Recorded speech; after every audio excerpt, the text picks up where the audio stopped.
favorite things to try and do with a design is I love to try and tell a story. The way to do that is you want to give it a certain emotion. You want something to be happening in the face paint. And so in this Halloween mask, I'm going to throw in a trick, I'm gonna throw in some treats, and kind of put together a little moment of Halloween. So we're gonna start with some candy corns. Put one right here, a big one, and then a smaller one right next to it, and then we'll put one more right up here.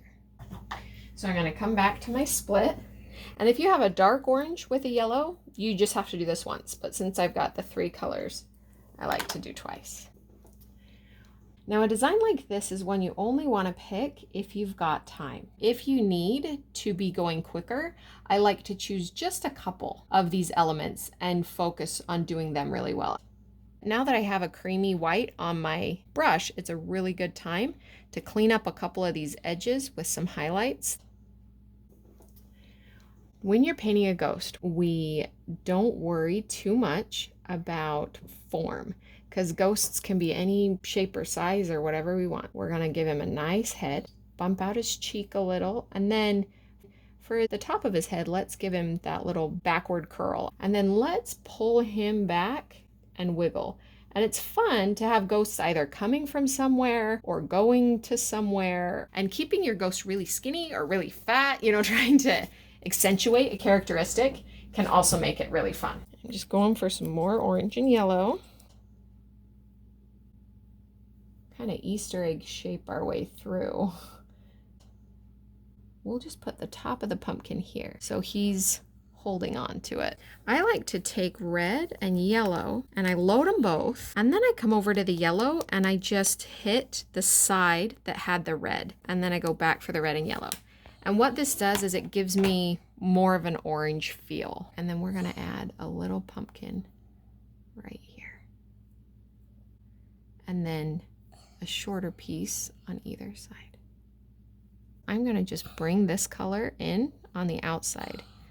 Now I love Studio Ghibli, and so sometimes their art finds its way into my art.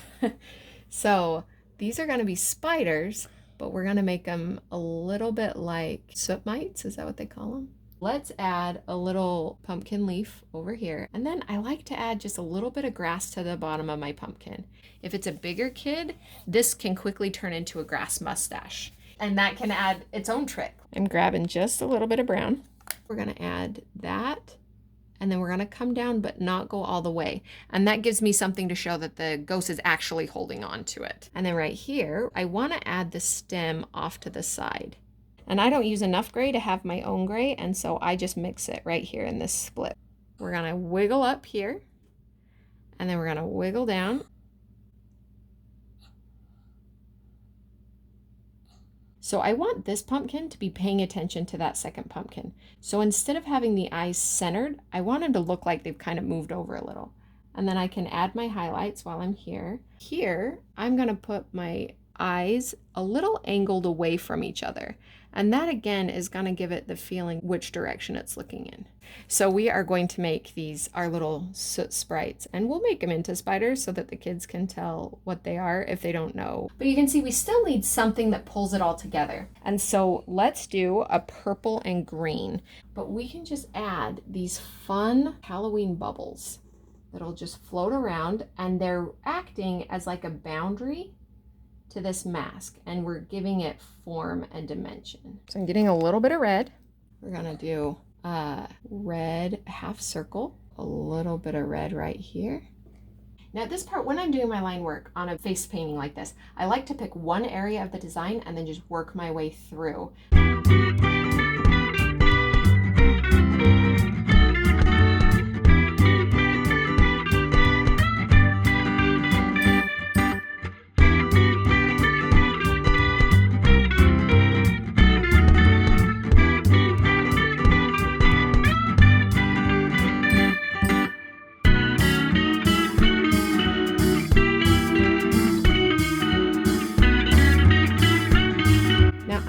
Expect anybody to paint this exact thing, and if anybody does and tags me in it, I will laugh. But this is just to show you how much fun it can be when you let yourself play with parts of a holiday that you absolutely love. and things that make you really excited. You can see we have a little ghost that's playing a trick on a little pumpkin, has a friend that's laughing along, and it can be something that is so unique and it's never been there before, and it'll never be there again, and that kid knows that they got something really special, and the parents can tell that too, and it's just a really fun way to share a holiday. Yeah, it is. Oh, awesome.